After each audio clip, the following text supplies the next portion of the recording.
Handbooks, anthologies, surveys, literal translations, authorized and pirated reprints of mankind's greatest masterpiece filled the world, and still do.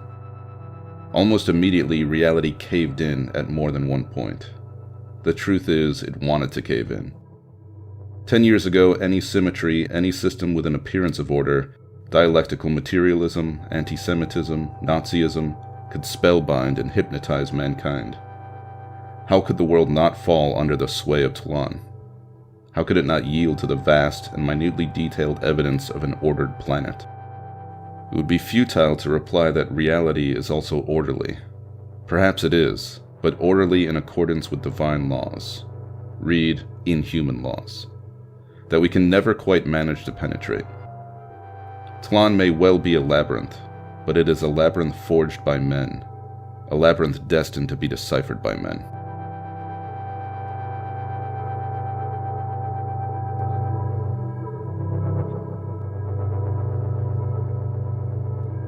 Hi, welcome to another episode of the Books of Some Substance podcast. Today, David and I are going to be discussing 3 stories by Jorge Luis Borges. Borges was a translator, essayist, and prolific short story writer, and he's one of my personal favorite authors. As you'll learn in this episode, David actually introduced me to the writings of Borges years ago, and I'm really excited to talk to him about it today. The stories that we're going to discuss are all taken from his 1941 collection, The Garden of Forking Paths. The titles are Tlön Uqbar, Orbis Tertius, The Library of Babel, and The Garden of Forking Paths. They're all contained in his collected fictions. So if you haven't read Borges, if you haven't read these stories, I highly recommend you pick this up and give these stories a read. You could easily read them in an afternoon. There's probably less than 20 pages. But as you'll find in this episode, there's plenty to think about and there's plenty to talk about. Some of the topics that we cover are his philosophy that's throughout his writing, the age-old conflict of philosophical idealism and realism, some of the symbolism that he uses, the unique structure of his stories. As always, go out, pick up the book, give these a read, listen to the podcast, and let us know what you think. We really, really love to hear from our listeners. So without further ado, enjoy.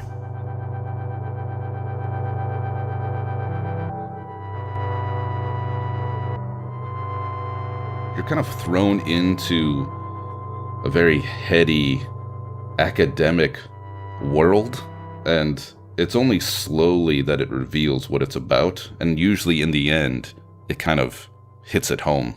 Especially the 3 stories we're going to be talking about. It's almost not twisty, revelatory. Definitely Tlön and The Garden of Forking Paths.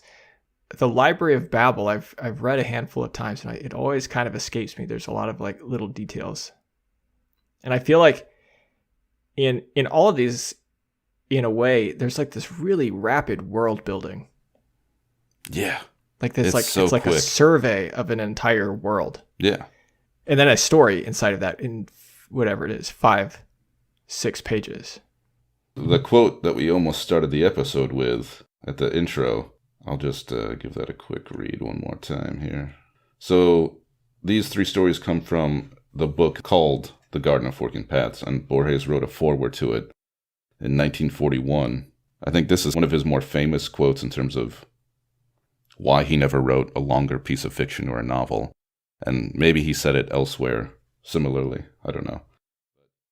It is a laborious madness and an impoverishing one, the madness of composing vast books, setting out in 500 pages an idea that can be perfectly related orally in 5 minutes. The better way to go about it is to pretend that those books already exist and offer a summary, a commentary on them. And he does that quite literally in Tlön.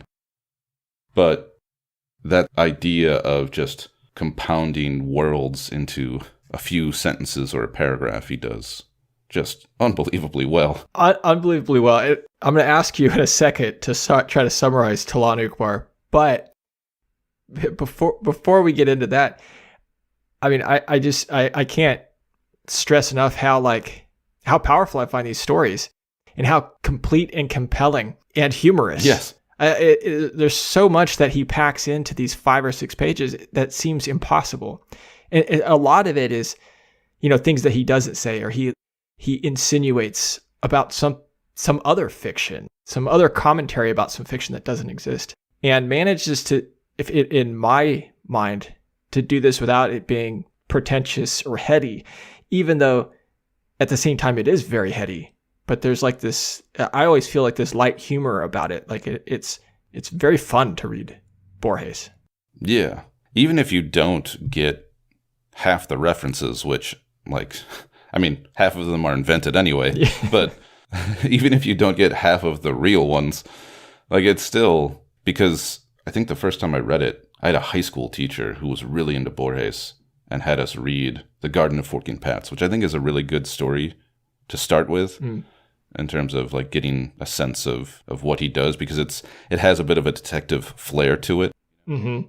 It can be quite funny and engaging as a story itself, in addition to all of the philosophical Mobius strips or Gordian knots or whatever the thing is that it does to your brain as you read it. I also want to share with our listeners that you shared Borges with me 16 years ago.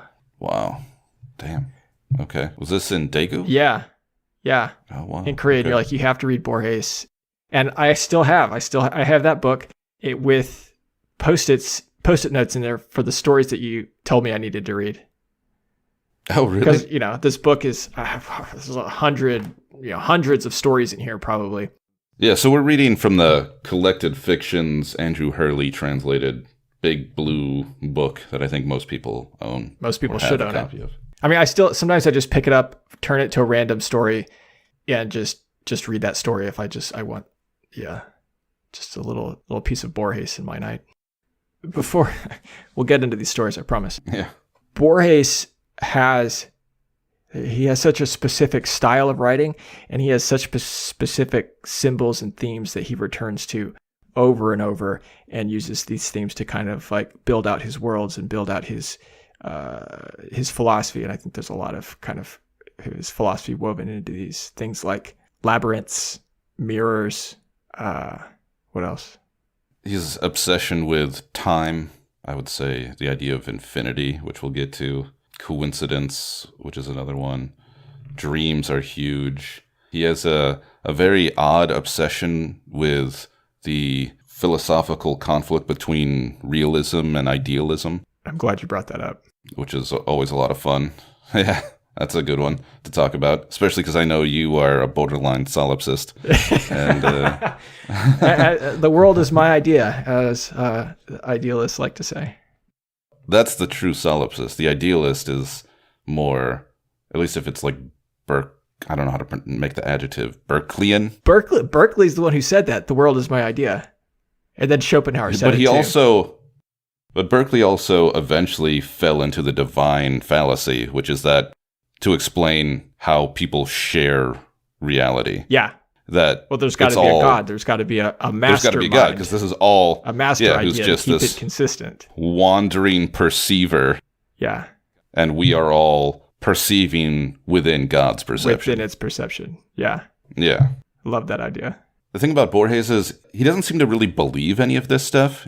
I think he's actually quite a nihilist, which we can get into. Ooh, I don't think he is, but okay. Oh, no, sorry. Not entirely. Okay, maybe not a nihilist per se. There's nihilism within him. And I don't know if he actually believes that there's any great meaning to the world other than whatever it is we try to create out of it, because he's obsessed with human. I mean, from that quote that I read, like, he finds man-made tautologies to be dangerous. As dangerous as they are interesting and beautiful and fun to think about and analyze. But in the end, I think it's ultimately empty or infinite. Interesting little piece of trivia. He lived with his mother most of his life, and his mother died when she was 99 or something. And then for the rest of his life, and he was blind, so he needed somebody to help him navigate the world. He lived with his longtime housekeeper, who was, I think, Japanese, Argentinian. And near the end of his life, he started to ask her about her, what she thought was the nature of reality, whether she was more Shinto or more, I don't remember if Protestant or Catholic of her other parent. And she realized that he was preparing to die. And she said, how about I get you somebody more qualified? And Borges had both a Catholic and a Protestant upbringing, heritage. And so he spoke with both a Catholic priest and a pastor immediately before his death as a way to prepare himself. Interesting. Considering his obsession with the Kabbalah, I'm surprised he didn't speak to some sort of like mystical, I assume you still call them rabbis? Are rabbis, or is that like more orthodox? I don't know, actually, anything about that. I think they're rabbis. But I don't. They're still rabbis, even if they're in the the Kabbalah? I presume. I don't know. Somebody correct us. That's another obsession. It appears, the Kabbalah appears quite a bit as a reference point in a lot of these stories. And in the Aleph, for instance. Yeah. Which we're not actually going to talk about. I'm sorry. But I love Borges. I feel so much kindred spirit with Borges. And one thing that I like, that I really enjoy, is just I feel that he just enjoyed ideas. He enjoyed playing with ideas. And I think maybe we can bring this back into Tlön Uqbar, because I think in a lot of ways in this story he's taking the ideas, the idealism of Berkeley specifically, and other idealists, and kind of using that to build a fiction.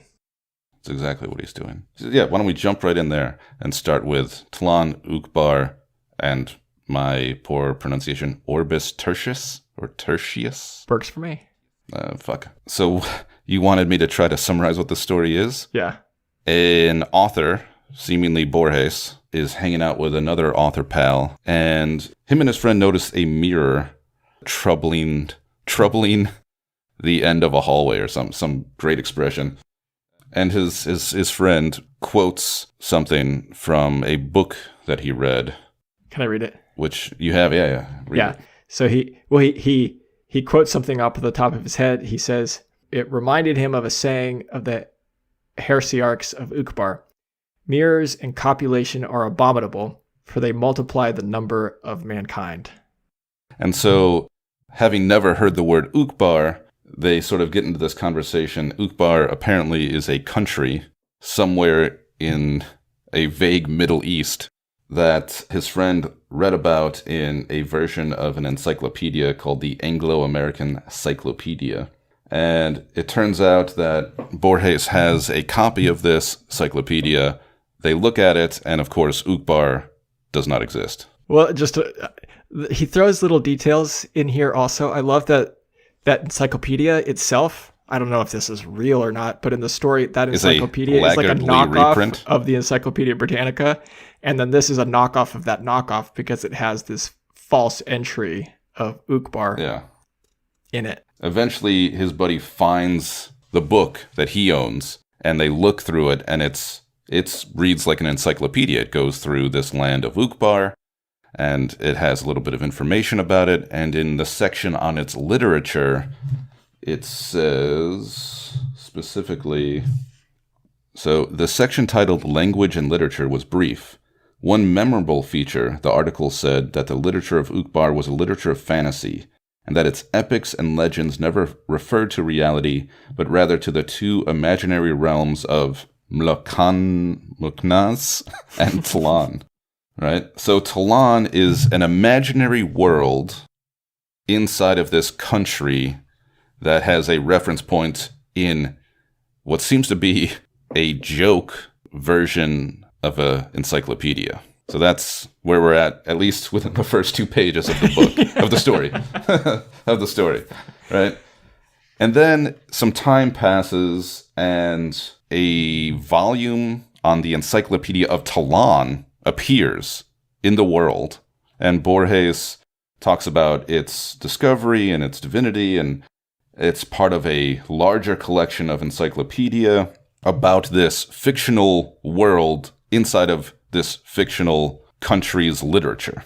And all of this turns out, as we read in the postscript, or just before the postscript, I can't remember where, within the story, all of these things are created by a sort of cabal of nerds, I guess. I don't know what you would call them, who decided originally to just invent the country, and then after receiving funding by some shut-in racist psycho in the 19th century United States, I think it's in the 19th century, 18th century. Yeah.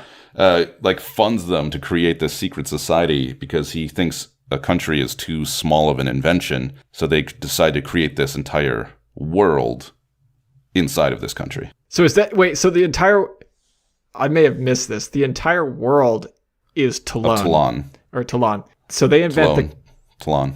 They invent the country of Uqbar, get the funding, and then invent a larger world inside of that imaginary country. At least originally, it seems, was only supposed to be part of the literature of Uqbar. So there's some confusion about the sequencing of that, at least in my understanding. Like, I don't know if the Uqbar part was like created first and then they get the funding. Like, let's just go with Tlön.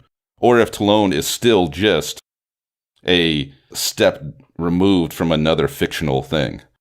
So maybe there is in this, and of course this is all fiction, but in this world that Borges creates, maybe there's other things about Uqbar, and Tlön is just this fictional world that exists in the literature of the people of Uqbar. Mm. Yeah. And so this secret Kabbalah is called Orbis Tertius, whatever you want to call it, which means third world, which is also third rock from the sun, Earth. Maybe it's some version of Earth, who knows? But that's what they call themselves. And then, so how the story ends is, in the reality of the story, objects from this fictional world of Tlön begin to appear, and ideas from it begin to encroach and begin to overtake the real world. The idea being, at least that's what Borges hints at in the quote that I read, that it's such an ordered and well-crafted thing that it cannot help but supersede the chaos of reality. And we get back to Berkeley. Yes. Because if I'm not mistaken, Berkeley was one of those original founders of Orbis Tertius in this fiction. I think it's mentioned, yeah. Which I realized I then needed to read about Berkeley, because I was like, okay, well, what's this about? And so that kind of, that changed my understanding a little bit of the story, because Berkeley's ideas they didn't really catch on. And so this is like imagining this history where Berkeley, who, created this philosophy around idealism, that matter is not real, our ideas are foundation of reality. And his ideas don't catch on, but he starts this secret society. They create a world of ideas, which eventually becomes reality, which would be a fulfillment of that type of ideology. Yeah, I was just looking for where it talks about idealism fitting so nicely with Tlön. Well, there's I love this. This stuck with me from the first time that I read it, when he's talking about the grammar of...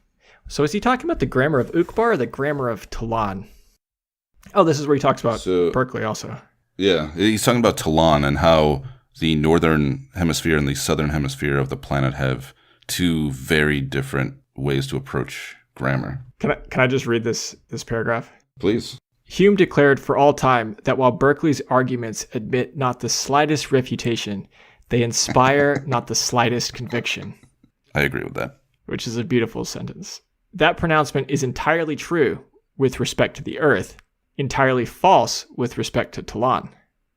The nations of that planet are congenitally idealistic. Their language and those things derived from their language, religion, literature, metaphysics, presuppose idealism.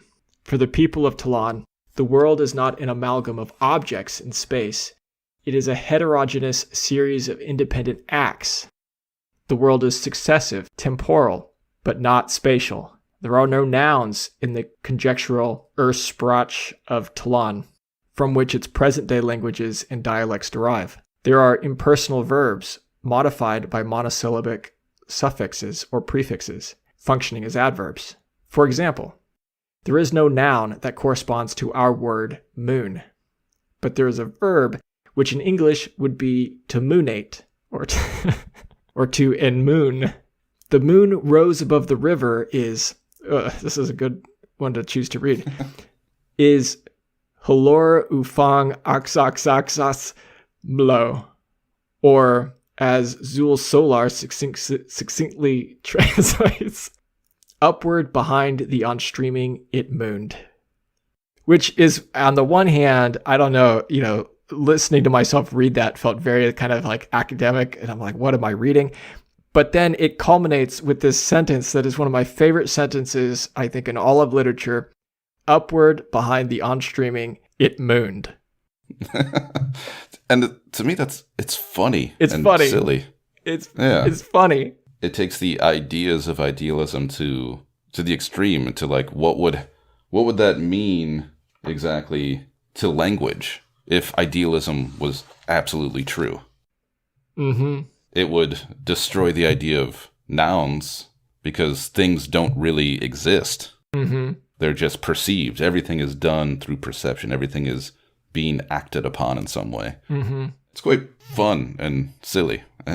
Yeah, I agree. The argument, he then creates these philosophers in Tlön who try to argue for and against, but kind of inverting our history where it was the idealists trying to get foothold with a basically materialist philosophy. In this case, the materialists are trying to say, no, listen, there are actually things.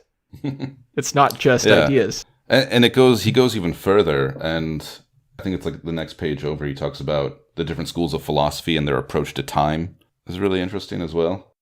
Is this this is where the coins? He gets a little bit of Schopenhauer and stuff, and the what? The coins? Just before that, where he says, one of the schools of philosophy on Tlön goes so far as to deny the existence of time. It argues that the present is undefined and indefinite, the future has no reality except as present hope, and the past has no reality except as present recollection.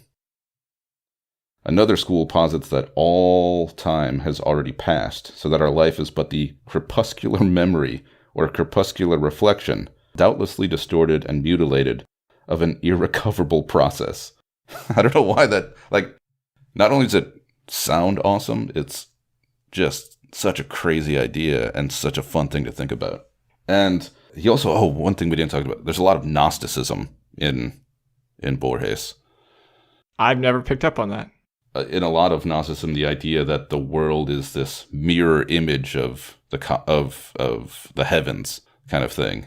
And he kind of plays with that in a bunch of the stories, right? It's more of it's a perverted facsimile created by a demiurge that we've been fooled into believing is real. Is reality, yeah. But yeah, then it kind of slips into one of the Eleatic aporie, the riddle, the thing about the coins. Mm. The fact that this is written and translated with nouns in it. What would this read like on Tlön? It would be impossible. How could you frame a logical statement like this? And plus, how could something even be lost? How can someone lose coins? Well, that's what this is all about, right? Yeah. He even says most people said it was absurd because they couldn't even imagine. People on Tlön didn't like this because it didn't make sense to them. Of all the doctrines of Tlön, none has caused more uproar than materialism. Frankly, I can't quite wrap my head around this riddle or whatever this is. Maybe it's because it's so obvious, and that's the point. So the proposition, the specious argument, goes something like this. On Tuesday, X is walking along a deserted road and loses 9 copper coins. On Thursday, Y finds 4 coins in the road, their luster somewhat dimmed by Wednesday's rain. On Friday, Z discovers 3 coins in the road. Friday morning, X finds 2 coins on the veranda of his house. So, to us, living in a material, realistic world, this is just a simple turn of events. Because we believe in the succession of time and Objects material reality. Persist. Yes, but in the world of Tlön, which I think is how it's pronounced, Tlön, right? The little, what do you call those things? Umlaut? The umlauts? Tlön? I don't know. Yeah, for the people of Tlön, it doesn't make sense to them, right? So it says, from this story, the heresiarch wished to deduce the reality, i.e. the continuity in time, of those 9 recovered coins. It is absurd, he said, to imagine that 4 of the coins did not exist from Tuesday to Thursday, 3 from Tuesday to Friday afternoon, 2 from Tuesday to Friday morning. It is logical to think that they in fact did exist, albeit in some secret way that we are forbidden to understand, at every moment of those 3 periods of time. That little aside written inside those 2 M dashes, albeit in some secret way that we are forbidden to understand, is where Borges is the most humorous, I think. Yeah. In all of this seemingly philosophical, dense writing, he like throws in these little jokes about perception and reality. Like, to this heresiarch, he's like, I can't explain how. There's some sort of secret knowledge that the demiurge doesn't want us to know, but I believe those coins still existed, even though we couldn't perceive them. Damn, we're already 30 minutes in. Yeah, and we've covered 5. I think we've covered, how many pages have we covered? This is just like 5 of the 7. I don't even know. He covers so much ground, and like, I mean, reading this, it sounds very heady, but I find it very fun to read. And even like you said earlier, when I don't understand something, I don't understand. I mean, first time I read this, I didn't know who Berkeley was or what he believed. And I still got the story. It still entertained me. Yeah, I don't know. There's some black magic that he works in these stories, I think, to pack it all in there. I think the first time I read this, I didn't understand what the hell was happening. But by the time I got to the end and read the postscript, I kind of read the story more as like this fantastical thing about how reality can be created just by thinking about it. And then again, thinking about it in terms of like relating it to history, in terms of Nazism, anti-Semitism, dialectical materialism, or which I think most people might just call like Marxism nowadays. I don't think people use that term very much anymore, maybe. But just that this idea of imposing order on the world is very appealing to people. And so if there's an idea out there that can do that, people will latch onto it. Even if you don't really understand all the weird philosophical like refutations of other fictional heresiarchs and that kind of thing, you can kind of still get like the basic idea of the story. And I think it's still there. I want to tag on that for just a second, because this is another thing that I think this is going to be a lot of praise of Borges, I'm afraid, that Borges is so good at. He was writing this. He wrote this in, you say 41 is when he wrote this? These stories precede that, because I think the book, The Garden of Forking Paths, was published in 41, it looks like. Yeah. So he was writing these stories during a very tumultuous time, to say the least, in world history, and was accused actually of being a Jew by Nazi sympathizers in Argentina, and responded to that with, I think, a direct kind of political tract, but kept his fiction, for the most part, separate from politics. And it explores all these ideas. It's very fun to read. It's very fantastical to read. Even while going through all of this, and even in Argentina, he experienced fascism closer to home. But I think pieces like that, like little asides like that, kind of position not just his fiction, but also philosophy. Like, philosophy doesn't exist outside of all of the happenings of the world. And I think, there's just like these little things that situate his writing into that and provide a commentary, while not being about that, a political commentary or a commentary about the times or whatever. In that little quote is maybe the most direct he ever is about anything, but it's also kind of couched in a lot of his tropes. So you might not even catch it or even pay much attention to it, I think, or see it as a critique, maybe, on the reality of the world, especially because most of his fiction, even though it plays with the ideas of what's real and what's not, once you kind of get a grasp of what he's doing, you sort of understand that it's all just play on reality. So it's hard to ever think of it as anything being real in Borges. Any reference, any quote, any fake book, he sort of creates his own little bubble of irreality. And yet it's always in reference to. So there I can't remember where it is. I have to hunt it down. But there's a quote from Borges from one of his essays where he talks about where he grew up. Here it is. Okay. This is him in the magazine that he published a lot of his writings in, called Sur in Buenos Aires, S-U-R. It says, "For many years I thought I had been raised in a suburb of Buenos Aires, a suburb of uncertain streets and visible sunsets. The truth is that I was raised in a garden behind a long wall and in a library of unlimited English books. More than 30 years have passed. The house in which those stories were revealed to me has been demolished. I have traveled through the cities of Europe. I've forgotten thousands of pages and thousands of irreplaceable human faces. But I'm inclined to think that essentially I have never left that library or that garden. What I have done since, what will I do, but weave and unweave imaginings derived from them." He is just, like in all of his stories, I think he's always working with the ideas of what may or may not be called Western philosophy. Although a lot of it's Eastern as well. But he's obsessed with like the big ideas of history and time and philosophy. And his stories are always wrestling with those ideas. Mm-hmm. So I don't know what we were talking about. I kind of came across that quote and I was like, yeah, really, he feels old-fashioned in a way. Mm. Like a lot of his references are to things not in the 20th century. Right. Like even the philosophers that he likes to reference are from at 17th, latest the 19th century. Yeah, that is interesting. And maybe that's kind of, that gives it that quality of being outside of that time period because and yeah, it does relate to the quote. He's living in the world of that library, and that's where his ideas and characters are coming from. Yeah. Speaking of libraries, transition.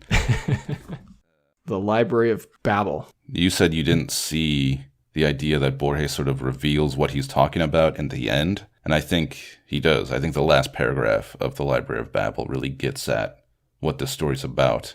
But maybe before we do that, why don't you try to tell me quickly? Oh man, Library of Babel. Can you summarize? I think I'll tell you what's in my head. I'll tell you what I think this is, and I've never been sure if this is really what it is. So the story itself is a librarian in this massive library, kind of describing this library that he inhabits, that contains an infinite or near infinite number of books, and he describes like the architecture of it, arranged as hexagons. Describes kind of a limited history of this place and how all these librarians have died off. And I always imagine it as kind of this, frankly, I always imagine it like a spaceship. It's like all knowledge is out there in space and they've forgotten how to access it, what it came from, where they came from. They're just in this library out there. Yeah, shaped like hexagons. Well, the rooms are shaped like hexagons. Yeah, the rooms are shaped like hexagons. And they're built on top of each other. There's staircases that go up and down and hallways that stretch on seemingly forever. And there's no talk of a world outside of the library at all. Which I think is why I always assume it's like floating in space. Okay. There's also the mention, he mentions very briefly that he was born in the library. Yes. And we're assuming I guess. There's no real indicator that there's genders except for the occasional mention of like a father. I mean, that's just kind of an assumption. Yeah, I don't actually know. And yeah, so all of these books, all of these rooms are just filled with books. Some of them are real books, and some of them are just series of characters. And he makes reference to 25 orthographic symbols that come from 22 letters, and then, of course, a space, a comma, and a period. I think are the three. And I was like, 22? What the? And I was like, oh, that's I guess, like, there's a few languages that use 22 letters in their alphabet. The Phoenician, and then the old Hebrew language. What about Sanskrit? Because another thing that this made me think of, and I know, yeah, there's 46 letters in Sanskrit, so there goes that theory. Yeah, so there goes that. Because, yeah, he talks about volumes, 2 volumes, one called Combed Thunder, which is a great name, and another, The Plaster Cramp. But anyway, so yeah, he just wanders through this infinite library, talking about how eventually when he dies, he'll be thrown down one of these staircases, falling infinitely until his body just slowly dissolves, which is a very strange and kind of disturbing but funny image, I think. Yeah. I also want to point out that another one of the rooms is named Ax, which was in that quote about the moon in Tlön Uqbar. Ah, there you go. Wait, where's that? That was right after what you were. Combed Thunder, The Plaster Cramp, and another Ax, Mla. Mlo. And again, in this story, he talks about various schools of thought, schools of philosophy, of how to interpret the library, what the library means, ways to approach it, ways to search for meaning. Mm-hmm.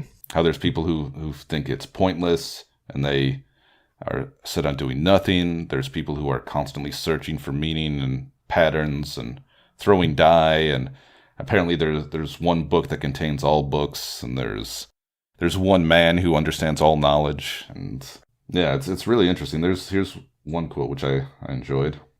This philosopher observed that all books, however different from one another they might be... No, that's not the quote. What's the quote you're looking for? Essentially it was like that it was all kind of pointless. Maybe it was a school of thought. Well, there's that school... I think it was related to what you were just reading, actually, because there's a school of thought that try to destroy the books. And then they realize that it's pointless because for every book that they destroy, there's a near perfect facsimile. There's an infinite number of near perfect facsimiles of that book. See, I think I found the quote you're looking for. Do you want me to read it? Yeah, please. That unbridled hopefulness was succeeded naturally enough by a similarly disproportionate depression. The certainty that some bookshelf in some hexagon contained precious books, yet that those precious books were forever out of reach, was almost unbearable. One blasphemous sect proposed that the searches be discontinued, and that all men shuffle letters and symbols until those canonical books, through some improbable stroke of chance, had been constructed. The authorities were forced to issue strict orders. The sect disappeared, but in my childhood I have seen old men who for long periods would hide in the latrines with metal discs and a forbidden dice cup feebly mimicking the divine disorder. Yeah, there it is. So also there's authorities in this world. And again, there's reference to the library being divine. There is no combination of characters one can make. DHCMRLCHTDJ, for example, that the divine library has not foreseen, and that in one or more of its secret tongues does not hide a terrible significance. There is no syllable one can speak that is not filled with tenderness and terror, that is not in one of those languages the mighty name of God. To speak is to commit tautologies. Yeah, I think that to me, that reminds me of the quote that you read at the very beginning, where he says in Tlon, it would be futile to reply that reality is also orderly. Perhaps it is, but orderly in accordance with divine laws, read inhuman laws, that we can never quite manage to penetrate. Exactly.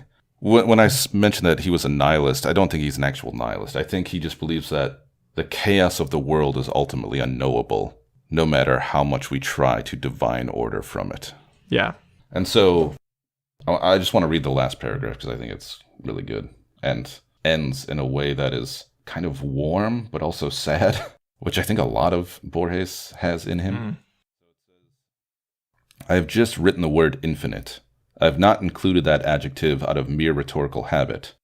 I hereby state that it is not illogical to think that the world is infinite. Those who believe it to have limits hypothesize that in some remote place or places the corridors and staircases and hexagons may inconceivably end, which is absurd. And yet those who picture the world as unlimited forget that the number of possible books is not. I will be bold enough to suggest the solution to the ancient problem. The library is unlimited but periodic. If an eternal traveler should journey in any direction, he would find after untold centuries that the same volumes are repeated in the same disorder, which repeated becomes order, the order. My solitude is cheered by that elegant hope.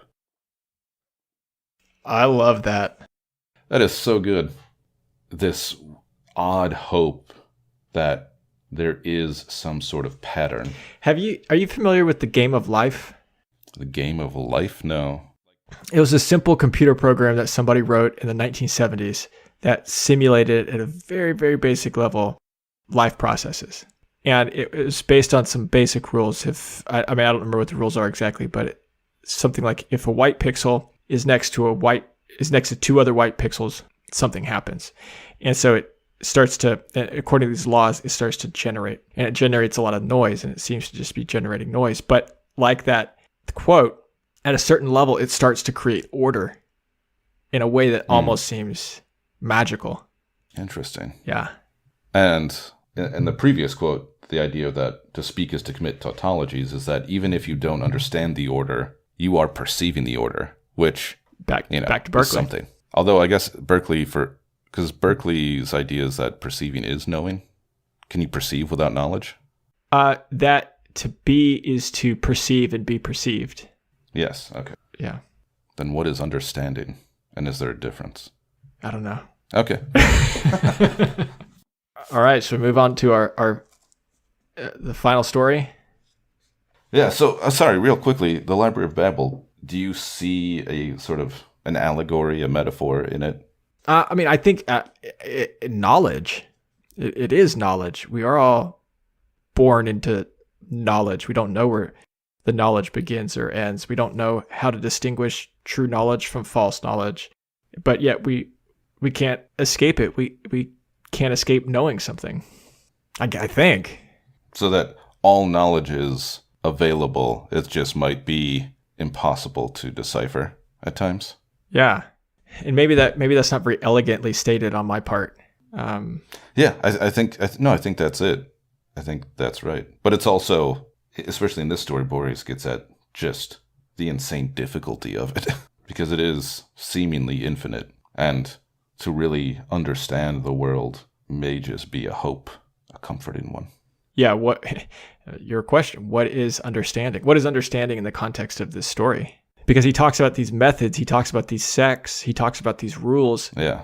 But it's like... To understand the library means, I think, to understand life, its purpose. Which is what everybody's seeking for in the library, but there's no way to even confirm that's it.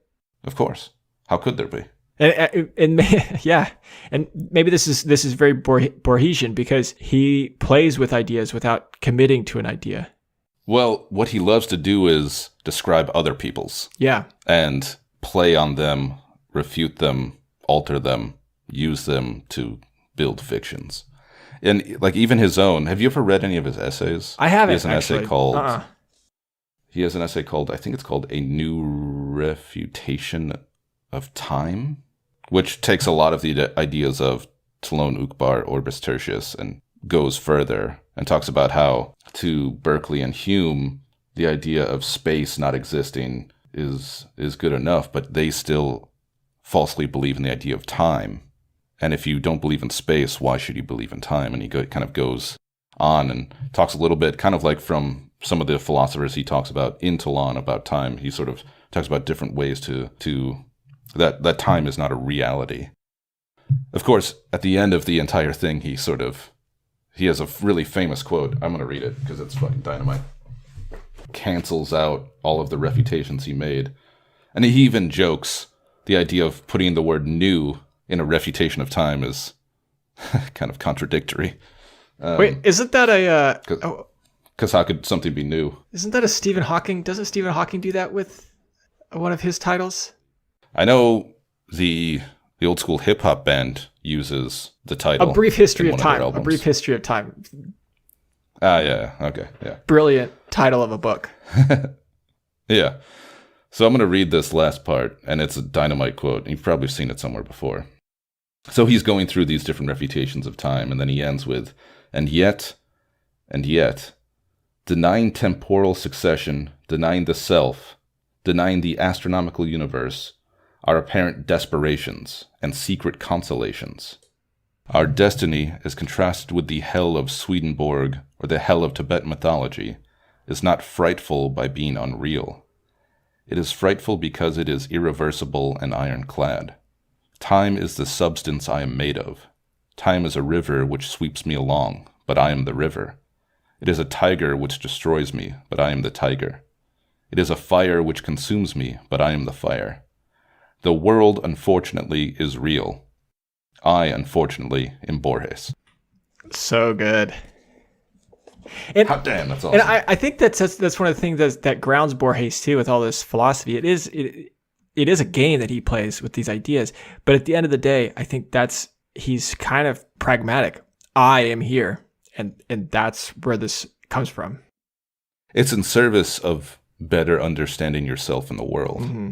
Yeah, that's why the Berkeleyan the commentary on Berkeley, it's like his arguments are good, but it's hard to believe any of it because it's not grounded. It's like, well, that doesn't relate to the way that I experience time or objects or anything. Yeah, it's a good argument. Or the fact that everyone seems to share that same experience. Yeah. Is there a sense of understanding in this story about understanding the library? Versus, because he presents these different ideas and kind of builds this world, but does it settle on any understanding? I don't think it does. I mean, I think that maybe this is where your idea of his nihilism comes in, is it doesn't commit to any of these ways of navigating this infinite space. It catalogs them. Yeah. Yeah. Especially in those two stories, Borges feels almost like he's cataloging realities. Mm-hmm. All right, so I feel like we should move on to the third story, which feels quite different and much more. There's much more of a narrative there than in the other two. And on one level, the Garden of Forking Paths, which were these were all published together in a collection called The Garden of Forking Paths, right? Yes. And then that's also the story that we're about to talk about. And it's so much, it's one of his most straightforward stories, I think, that I've read. Yeah, it really is. In terms of having like a plot, a beginning, a middle, and end, which is funny because it's about forking time. But it's as straightforward as he could manage.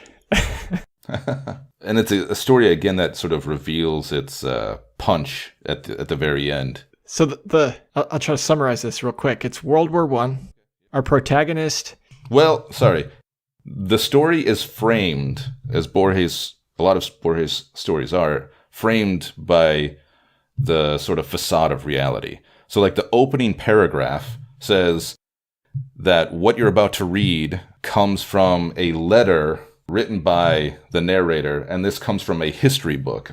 So on page 242 of the History of the War, Liddell Hart tells us that an Allied offensive against the, I don't know how to say this, Serre Montauban line, to be mounted by 13 British divisions backed by 1,400 artillery pieces, had been planned for July 24th, 1916, but had to be put off until the morning of the 29th. Torrential rains, notes Captain Liddell Hart, were the cause of that delay. A delay that entailed no great consequences, as it turns out. Again, a little bit of nihilism for you. The statement which follows, dictated, reread, and signed by Dr. Yu Sun, former professor of English at the Hochschule at Tsingtao, throws unexpected light on the case. The two first pages of the statement are missing. So the rest of this narrative is Sun's narrative about his attempt to alter the events of the war, and yet it's framed in this history book as, oh, they had to change the dates for this event because of rain, and in the end, the change of dates made no impact on the history and outcome of the war anyway. It's great. Which is, I think, something that you forget as you read the story, totally. But then rereading it, you're like, oh shit, what an interesting way to start the story and sort of undermine everything else that's about to happen. Yeah. In a way. Thanks for bringing that up, because I've read this story, I don't know, 2 or 3 times now. And because he kind of like tosses you into it, you read that, but you have no context for understanding what is the significance of this. Yeah. And then the story itself also, because it starts 2 pages into this letter, you're thrown into the middle of that story. Mm-hmm. And so it always takes me a couple of pages to realize what am I reading? What is happening? Yeah. And then by the time that I get momentum there, I've totally forgotten about that paragraph you just read. Well, he throws you right into a caper, like a detective novel, and you're immediately wrapped into it. Or at least I was. Somebody just got shot. There was a phone call. This guy's on the run. I don't really know what's happening, but it's tense. Yeah. And I always feel like I'm trying to catch up with the action that's happening. The events and your understanding of the story is like falling behind the actual narrative's forward progress. Yeah. Eventually, so, sorry, you were going to summarize the story. Oh, was I going to summarize the story? Oh, I was going to summarize the story. That's right. Okay, so we've got our protagonist who's writing this letter, Sun, who is I'm not going to do this story justice because it's a spy story, essentially. It's a spy thriller. So you kind of, like we're saying, you get wrapped up in the action and then kind of begin to understand what's happening. But he's in England. He's a Chinese spy for Germany. Mm-hmm. And he has a vital piece of information that he's trying to communicate to Germany, but he's being hunted down by somebody who's discovered that he's a spy, something Madden. And so he comes up with an idea that is not revealed how he's going to communicate this to Germany. Yeah, and you don't know what the information is that he wants to communicate either. You don't know until the end the information. You just know he needs to get some important piece of information to Germany quickly because he's about to be arrested or killed. Yeah. And so he arrives. Maybe you can fill in some details while I try to summarize. You see that he quickly looks at, I don't know if he looks at a phone book or not. I think he does. Or he looks at some pieces of information and hops on a train. The telephone book gave me the name of the only person able to communicate the information. He lived in a suburb of Fenton, less than a half hour away by train. That one line in the middle of chaos almost, like of him getting ready to come up with some plan. That's all you get. And then he's on a train. He gets off the train and he's walking towards a house. And some kids tell him, "Hey, you must be going to this person's home." And it sort of frightens him at first because he's like, how would they know? But he doesn't really reveal more than that. So you're like, oh, okay, that's strange, but I'm not really sure what that means. At least as a reader, you don't know that it's a random house.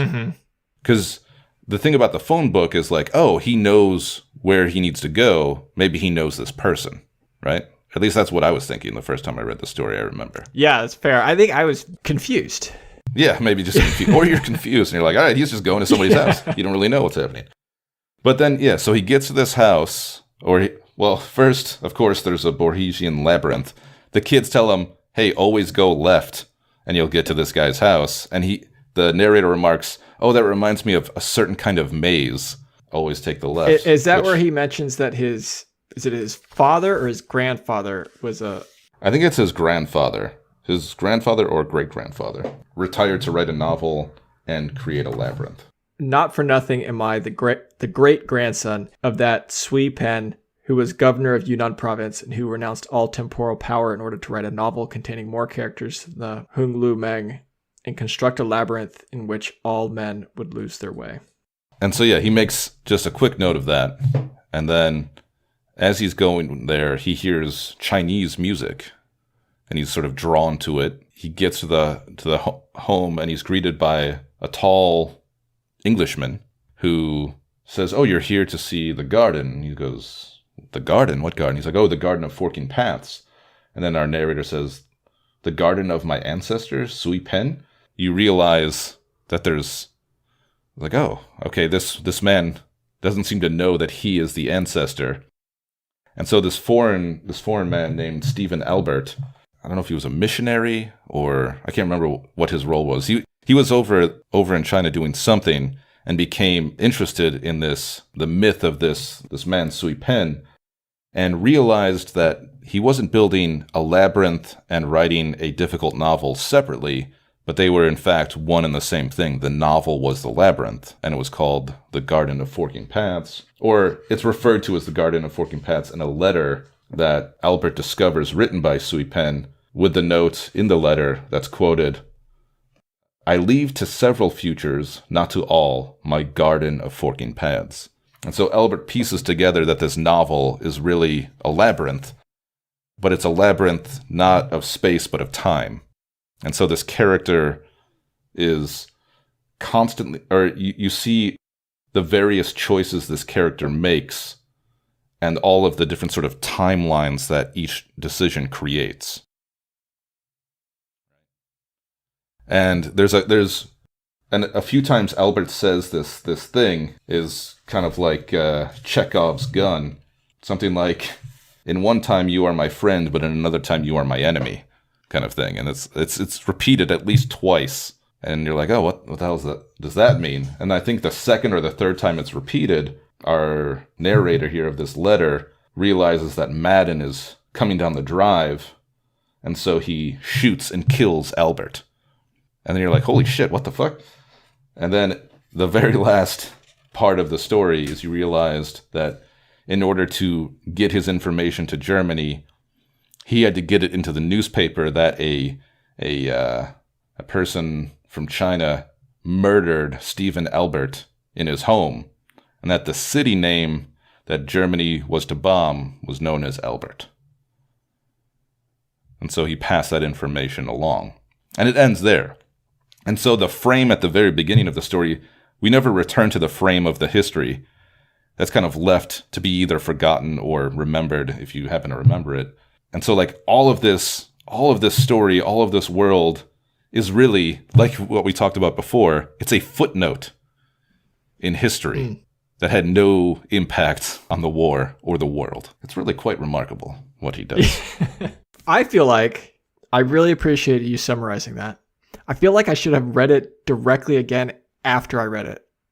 Because even though I've read this story several times, I still never quite pieced it all together. Okay. It's an odd story.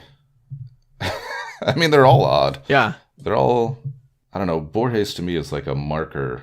Like if somebody likes Borges, they like ideas. He's not a typical storyteller.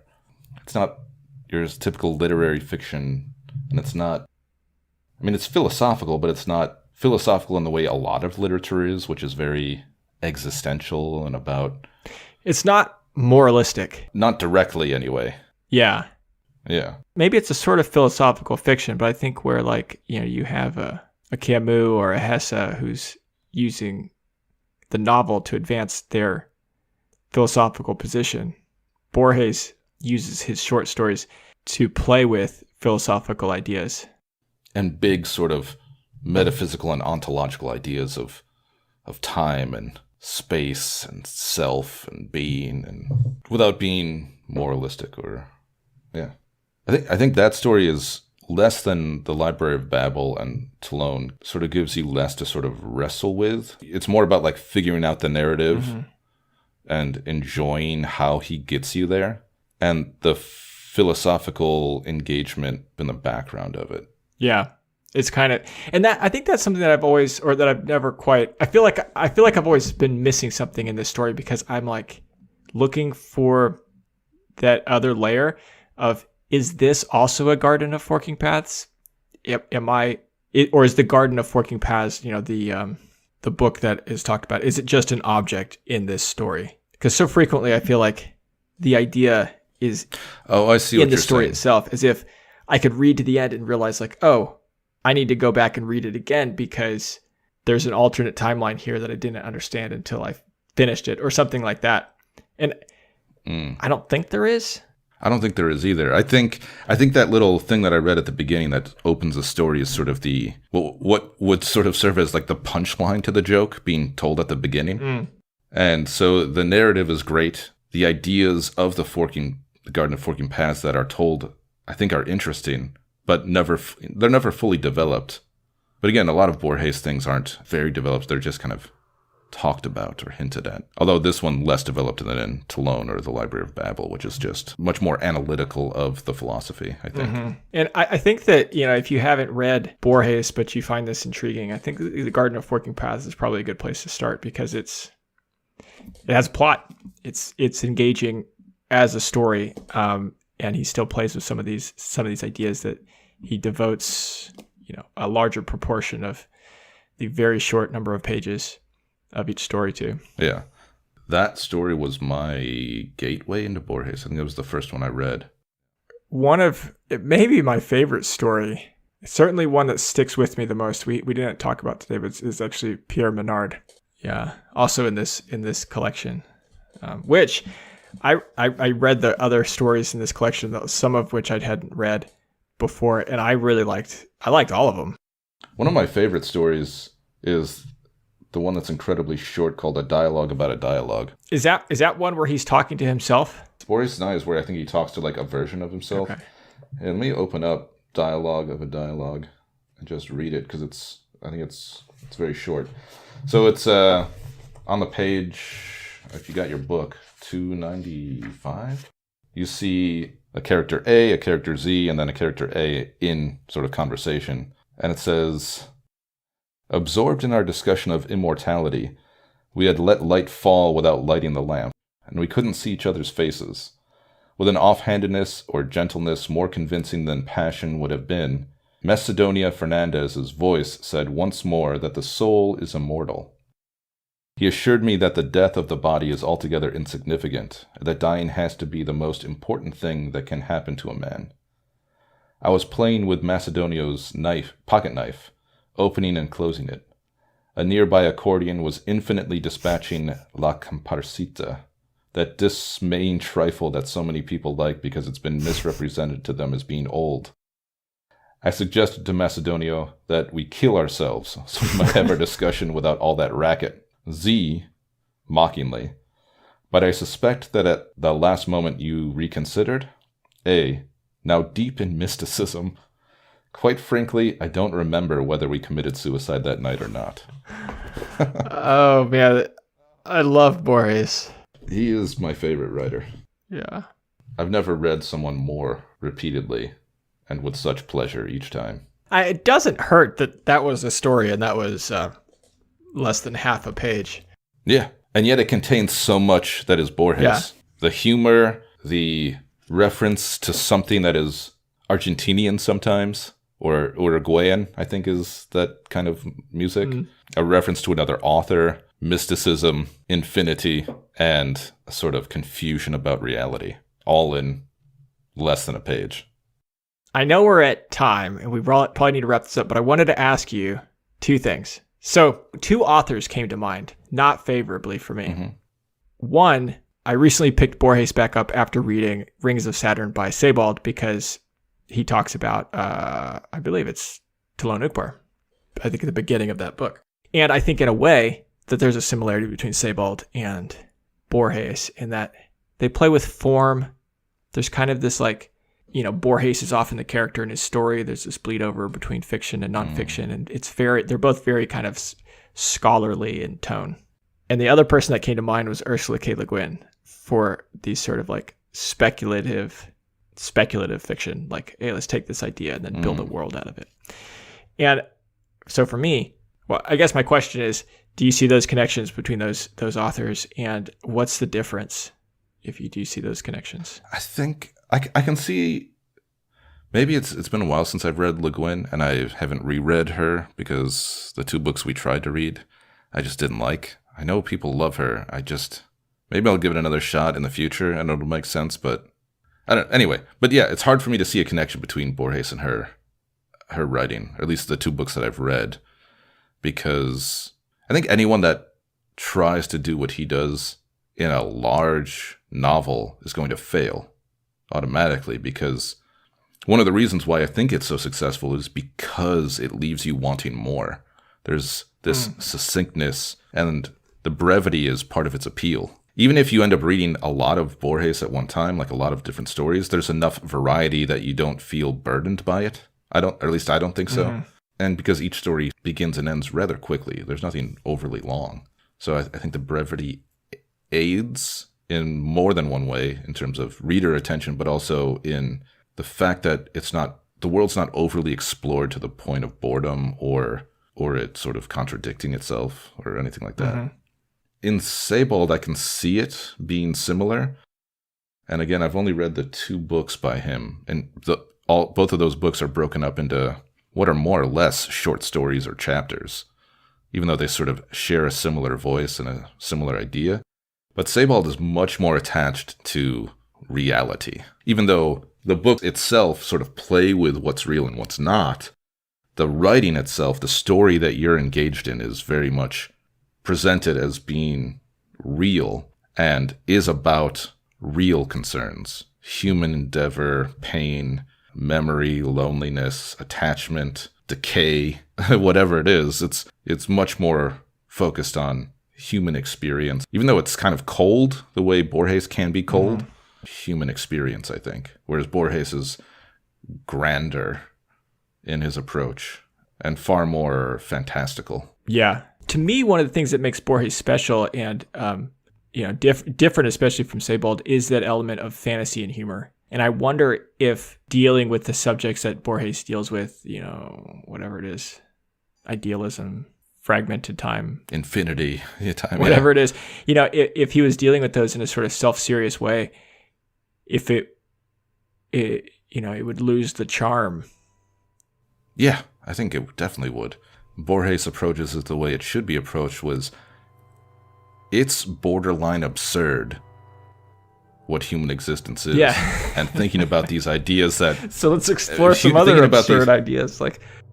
These other ideas are so unreal to imagine that even if they are told in a sort of somewhat dry academic way, he plays with it. It really is playful and humorous. Yeah.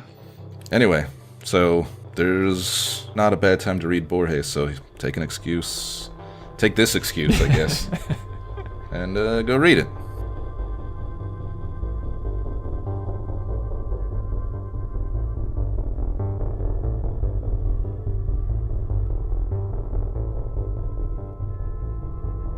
Thanks for listening. I hope you enjoyed this episode. If you did, please remember to like and subscribe. This helps us. This helps other people find our content. And write us a review. We love to hear from you. You can write it in the Apple Podcasts, send us a message on our Instagram or on Twitter or on YouTube. Our handles are Books O Substance. So until next time, happy reading.